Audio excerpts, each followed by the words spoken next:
Hey there, you looking kinda cute. Please consider subscribing and check out our Patreon for more. Enjoy the video. Samuel wiped the sweat from his brow as he hauled another box of decorations into the community center. The spring sun beat down, unusually hot for early April. He couldn't believe Easter was only a week away. So much left to do and organize. This year, the event planning committee wanted to try something different to attract a wider crowd beyond just families with children. They brainstormed for weeks before landing on the idea of a bunny girl, a playful, coquettish character in a nice rabbit costume who would mingle with the adult guests, posing for cheeky photos. Not raunchy, but enough to add some grown-up fun to the festivities. Jennifer, a perky 20-something volunteer, immediately raised her hand to play the part. She had the bubbly, outgoing personality and look to pull it off. The black satin bodysuit, fishnets, and floppy ears were ordered and altered to fit her measurements. Everything was set. Until Jennifer called this morning, her voice cracking. "Sam, I'm so sorry. I have to back out. It's a family thing.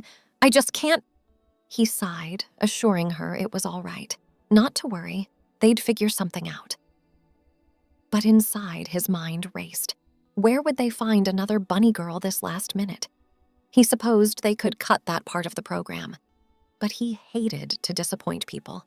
The posters and online event ads already promised a sultry Easter surprise. "Why so glum, chum?" Marcus's booming voice preceded him into the storage room. The tall, pudgy man clapped a meaty hand on Sam's shoulder. "You look like someone ran over the Easter bunny." "Jen canceled. We're short one sultry rabbit." Sam laid out their dilemma as he unstacked chairs. "Any brilliant ideas in that bald head of yours?" Marcus rubbed his bare scalp, considering. "You know, that costume might fit Lila. She's petite like Jen." "Your niece, the goth girl? I thought she hated this kind of thing." Sam raised a skeptical eyebrow. "She's had a change of heart lately. Keeps saying she wants to get more involved in community service.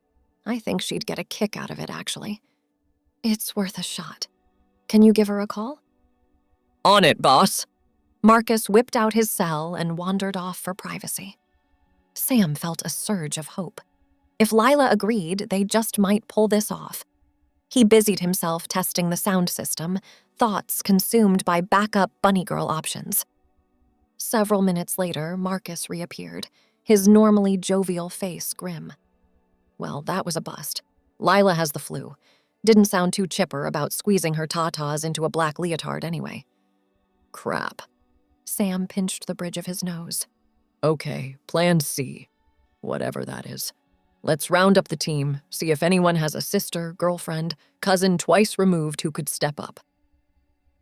They gathered the small group of volunteers, Jamal the DJ, Pam and her 2 teenage daughters on crafts, and Alice, their 60-year-old chair yoga instructor. Sam laid out the situation. "I know it's a lot to ask, but does anyone know a gal who might be willing to play bunny girl? We're desperate here." Silence. The team exchanged uncomfortable glances. "I'd do it, but, well," Alice gestured to her short, silvery hair and ample grandmotherly figure. "Don't quite have the youthful appeal you're going for." "Yeah, I'm not comfortable with my girls doing that," Pam added, shaking her head as her daughters looked relieved. "What about Rachel?" Jamal piped up. "That dance teacher from the studio down the street. She seems like she'd be into it." "Ooh, good idea!" Sam snapped his fingers. "I have her business card somewhere." He rummaged through his bag. His face fell as he read the contact info. "Shoot, she's out of town at a convention this week. I forgot." "Sam," Marcus cleared his throat. "There might be one other option, but you're not gonna like it." "I'm all ears." "You could do it." A beat, then riotous laughter from the group. Sam's jaw went slack. "Me? In a bunny getup? Are you high?" "No, man, think about it." Marcus held up a hand. "Jen and Lila are both about your height and weight. And didn't you do a little cross-dressing skit back in college?" "Yeah, for like one scene in a satirical play, as a joke." Heat spread up Sam's neck to his ears. Unbelievable that Marcus even remembered that. I'm just saying, if we get really stuck, you'd fit the costume, and you've got the legs for it. Marcus shrugged, looking Sam up and down. He's got a point, Jamal said with a widening grin. And hey, equal opportunity objectification, right? Really getting into the progressive spirit there, Pam drawled. You all can't be serious. Sam gaped at them. But no one sprouted a gotcha. This was really happening. I'm the head volunteer. I can't just go wear a bunny suit. Why not? Alice tilted her head. It's just silly fun. Weren't you the one who said we need to take more risks? Think outside the box? Well, here's your chance, little Miss Thinker. She reached over and flicked one of his ears. Sam groaned. He glanced around the room, hoping anyone would jump in with an alternative. Silence. Expectant faces. Well, he always did preach about leading by example. Walking the walk. Okay. He snatched the costume bag from the props table. Okay, fine. I'll do it. But I'm going to need a lot of help. And none of this, he waved a finger around the circle, leaves this room. Clear? Solemn nods all around. All right, let's see what I'm working with. He took a fortifying breath and unzipped the garment bag with a dramatic flourish. The next hour passed in a flurry of fabric and dysphoria. The girls helped Sam wiggle, stuff, and shimmy into the getup. Black satin stretched across his chest, a pair of rubber falsies making obscene mounds.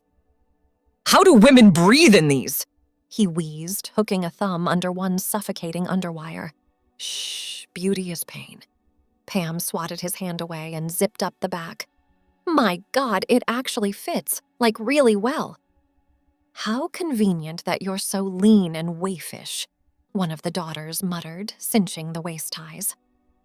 I brought a pair of dancer's tights. Those will hold up better. Good thinking. Sam held out a hand for the waistband.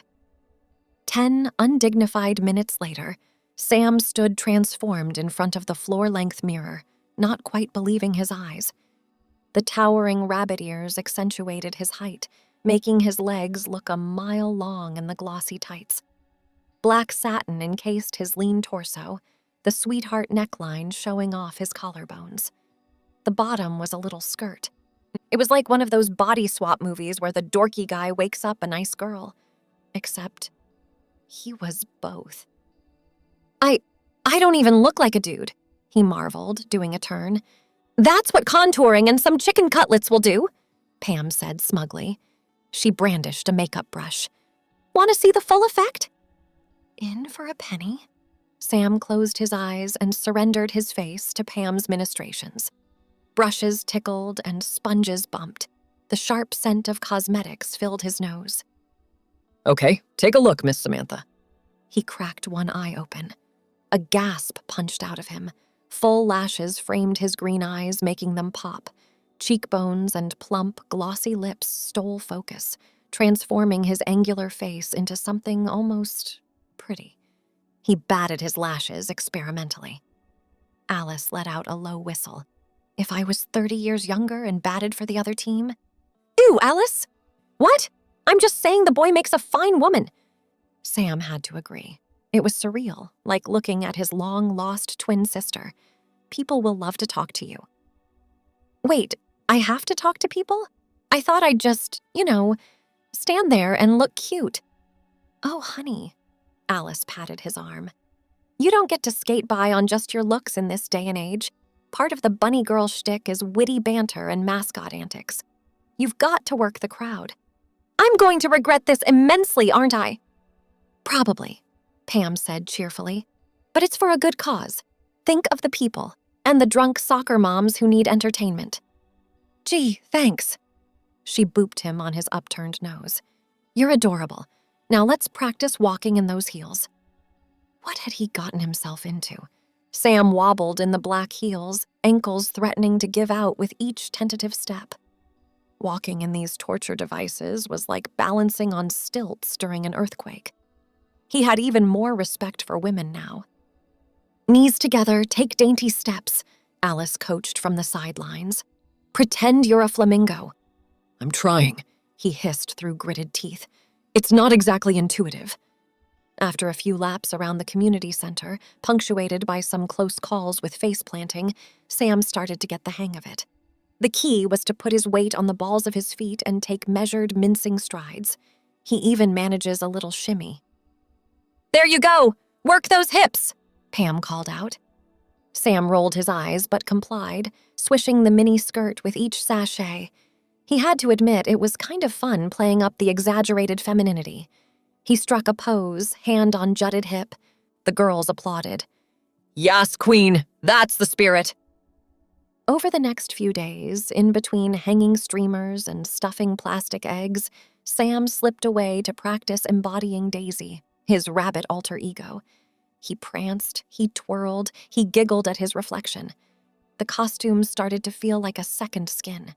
Something changed inside him, too. Nerdy, reserved. Sam receded, replaced by a bubbly, vivacious persona.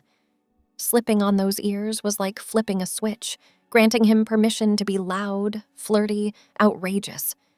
He suspected this was the real reason girls clamored to be Bunny Girl. Not just the attention, but the sheer pleasure of transformation, shedding their inhibitions. Before he knew it, the big day arrived. Sam woke up buzzing with nerves and anticipation. He laid out his costume on the bed.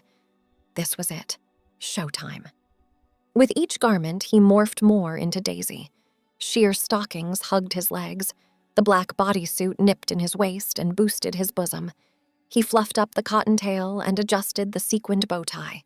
The ears and opera-length gloves came last, along with a spritz of vanilla body spray. He assessed his reflection with a critical eye. Would the illusion hold up in broad daylight?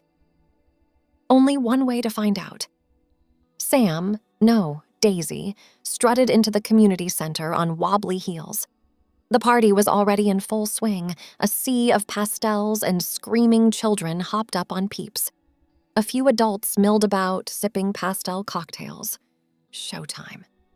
Daisy plastered on a megawatt smile and sauntered up to a group of soccer moms. "Well, hello there, ladies. Aren't you all looking extra lovely today?" She adopted a breathy Marilyn Monroe voice. The women turned, mouth agape. Sam could practically see the mental record scratch as they tried to process the great-looking bunny girl towering over them in heels. "Oh, my word!" one of them tittered behind her hand. "Are you our special guest?" "The one and only." Daisy executed a playful curtsy. "Daisy Cottontail at your service. Just hopped in from Bunnyland to spread some Easter cheer." "Well, aren't you just adorable?" Another mom reached out to stroke his fluffy tail. "I thought the bunny girl would be, an actual girl, though." Daisy giggled, pitching her voice even higher. "We bunnies don't discriminate. Besides, egg hunting knows no gender." She punctuated with a wink. That earned a laugh. The moms visibly relaxed, charmed by the campy routine. They clamored to take selfies, draping their arms around Daisy's corseted waist. She hammed it up, blowing kisses and arching her back to show off her suit. "Ooh, I need to show you to my husband," a bleach blonde squealed. "He'll get such a kick out of this." "Lead the way, doll." Daisy linked arms with the woman. "Where is that lucky duck?" As the soccer mom parade marshaled her around the party, Sam started to hit his stride as Daisy. He whooped it up with the dads, hip-checking them with his basket and hearing terrible dad jokes. He shimmied and twirled with the kids, inventing silly bunny dances on the spot. Even the sulky teenagers perked up when Daisy sassed them. The bunny girl shtick turned out to be a brilliant icebreaker, the ridiculous costume giving Sam an excuse to approach and engage anyone. He was a roving bundle of concentrated fun, a one-man spectacle livening up every conversation. As he posed for yet another picture, a little girl in a polka dot dress tugged on his gloved hand. "Excuse me, Miss Bunny Lady? Do you lay the Easter eggs?" Daisy crouched down to the child's level, ruffling her pigtails. "Well, aren't you as cute as a marshmallow peep? I lay some of the eggs, but I'm also here to play. What's your favorite Easter game?" "The egg race! Want to do it with me?" How could anyone say no to those puppy dog eyes? "I'd love to, Gumdrop. Let's hop to it." Daisy led the girl over to the starting line where a row of wooden eggs waited on spoons. Other kiddos clustered around them, vibrating with excitement. "Want to make it interesting?" Daisy threw a wink to the other kids' parents. "Grown-ups versus little bunnies?" A cheer went up as moms and dads lined up beside their offspring, giant wooden eggs wobbling on their spoons. Sam was suddenly grateful for his big hands and sense of balance. Maybe this wouldn't be a total disaster. Someone blew a whistle and they were off, bow-legged parents waddling down the line as they tried to keep their eggs from rolling off. Half the kids dropped theirs immediately, shrieks of laughter rising above the cheering crowd. Sam channeled his inner dumb jock, making a big show of fumbling his egg and almost but not quite dropping it. The little girl beside him got a case of the giggles, face flushed with joy as she passed him. He let her stay a hair ahead, matching her small strides. They were neck and neck coming up on the finish line. With a clownish jerk, he intentionally bobbled his egg, letting it splat on the grass. "No!" he wailed, falling to his knees as the girl bounded over the string. "I've been defeated!" The crowd roared their approval, swarming the winner with high fives. Sam didn't think he'd ever grinned so hard in his life. Who knew losing could feel this good? He pushed to his feet and jogged over to his 2-foot-tall rival. "Congratulations, little Miss Cottontail. As demanded by the sacred bunny code, I hereby surrender to you my rabbit title." He swept an elaborate bow, ears flopping with the motion. The girl gawped at him like he'd just bestowed her actual royalty. I'm a real bunny now?" "You bet your lucky rabbit's foot you are." He unclipped his fluffy tail and held it out to her.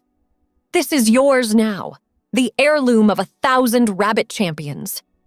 With wide eyes and trembling hands, the girl took the fuzzy poof.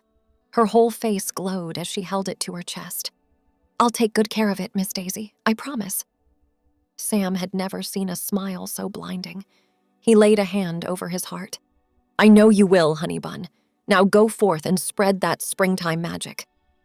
The girl nodded solemnly before running off, waving the bunny butt in the air like a trophy. Misty-eyed parents shook his hand, gratitude pouring from them. "Bless you," one sniffling mother said, squeezing his gloved paw. "You made her whole year." "Just doing my bunny duty, ma'am." Still riding the high of that interaction, Sam floated through the rest of the event in a googly-eyed haze. He barely registered the ache in his toes or the pull of his costume. He was punch-drunk on the laughter of children and grinning like the Cheshire Cat. He posed for countless more photos, always keeping one floppy ear bent as his signature. Little old ladies cooed over how positively darling he was. Even a few of the dads seemed to love it. At one point, Alice pulled him aside, eyes misty. "You're a natural at this," she said, giving his false lashes an affectionate tweak. "I've never seen someone take to the old bunny suit like you. It's like you were born to wear it." "I think I was," Sam laughed. "Who knew my true calling was feminine Easter entertainment?" He said it like a joke, but part of him wondered, what if this wasn't just a fluke? What if embracing his feminine side, playing to a crowd, making people smile, what if that was what he was meant to do? It felt so much more natural, so much more him than his boring day job. The thought stayed with him as the party wound down. He found himself dreading the end, reluctant to shed Daisy's confidence and go back to being everyday Sam. When the last chocolate-smeared child was bundled away, he finally slipped into the bathroom to debunny. He peeled off the gloves, unclipped the ears, but hesitated at the zipper on the back of the suit. His reflection stared back at him, all dolled up, but still very much male. A pretty boy in a rabbit costume. His male and female sides blurred together, yin and yang. He suddenly didn't want them to separate again. With a decisive nod, he zipped the suit back up and adjusted his bow tie. Daisy wasn't ready for the closet just yet. He had a feeling his alter ego would be hopping into his life a lot more from now on. Time to ask the team about future bunny opportunities. Maybe Daisy would make a few appearances at other holiday soirees. After all, he made a promise to that little girl. There was springtime magic to spread, and by God, Daisy Cottontail was going to do it. One flopsy, mopsy, cotton-tailed bounce at a time.